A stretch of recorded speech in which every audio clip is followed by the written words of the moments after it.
Doctor जे के बंसल के पास जब पेशेंट आते हैं डायबिटीज़ के, तो डॉक्टर जे के बंसल उनको क्या रिकमेंड करते हैं कि उनके खाने का जो सलीका है, आपकी डाइट दिन में कैसी, दोपहर में कैसी, शाम में कैसी और रात का खाना किस समय तक आप खा के ख़त्म कर लें? देखिए, मैं उनको सिंपल बोलता हूँ। मैं खुद भी वेजिटेरियन हूँ और ज़्यादातर वेजिटेरियन के बारे में बता सकता हूँ। हालाँकि अगर कोई नॉन वेज होते हैं तो मैं उनको ये बोलता हूँ, कभी आप कोई फ्राइड तंदूरी टाइप का लें, वैसा कुक्ड ना लें, क्योंकि उसके अंदर बहुत फैट होते हैं। तो मैं ये बोलता हूँ कि आप ब्रेकफास्ट 7 और 8 के बीच में करिए। सब्जी चपाती, सब्जी में आप कोई भी सब्जी खा सकते हैं। ऑयल उसमें नाम मात्र के लिए होना चाहिए। ऑयल अगर इस्तेमाल भी कर रहे हैं, सरसों का ऑयल कर सकते हैं, या अगर आप अफोर्ड कर सकते हैं तो ऑलिव ऑयल कर सकते हैं और एवोकाडो ऑयल कर सकते हैं, तो ये ठीक रहते हैं। आप 7-8 बजे के बाद 11 बजे के करीब आप कोई टी लेते हैं तो चाय लीजिए, उसके साथ में अखरोट लेना, नहीं तो आप नट्स ले लीजिए, ग्राउंड नट्स, चना, वो ले लीजिए। तो लंच के में भी वही जो ब्रेकफास्ट है वो खा लीजिए।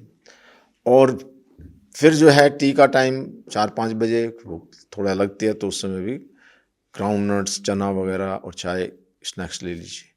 और डिनर में भी चपाती सब्जी। अब क्या है कि अगर कोई चेंज करना चाहते हैं आप, तो उसका सप्लीमेंट कर सकते हैं आप। जैसे मान लिया किसी को सब्जी चपाती का शौक नहीं है, वो नहीं खाना चाहते हैं, तो ओट्स खा सकते हैं। ओट्स अच्छा होता है, जो मॉर्निंग में वो ओट्स को खा सकते हैं।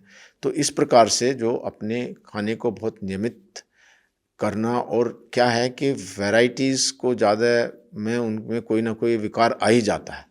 अगर आप स्टैंडर्डाइजेशन कुछ फूड को तो कर सकते हैं, सब्जी चपाती को कर लिया आपने, ब्रेड है वो ब्राउन ब्रेड है, वैसी ब्रेड है, या रस्क हैं, वो किस चीज़ के ज़्यादातर जो है प्रोसेस फूड से बचना चाहिए।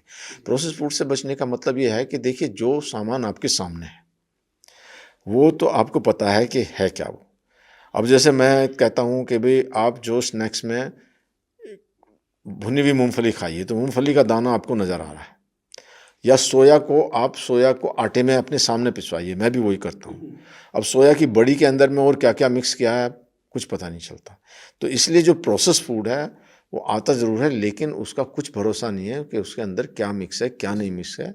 टेस्ट बढ़ाने के लिए कई बार मल्टी ग्रेन आटा बोल देते हैं। अब मल्टी ग्रेन में उसमें उन्होंने 100 ग्राम चना या 100 ग्राम कुछ और डाल दिया, 100 पूरा 5 किलो या 10 किलो गेहूँ डाल दिए, तो वो मल्टीग्रेन नाम के लिए हो गया। वो प्रोपोर्शन होना चाहिए उसके अंदर, तो ये बहुत आवश्यक है।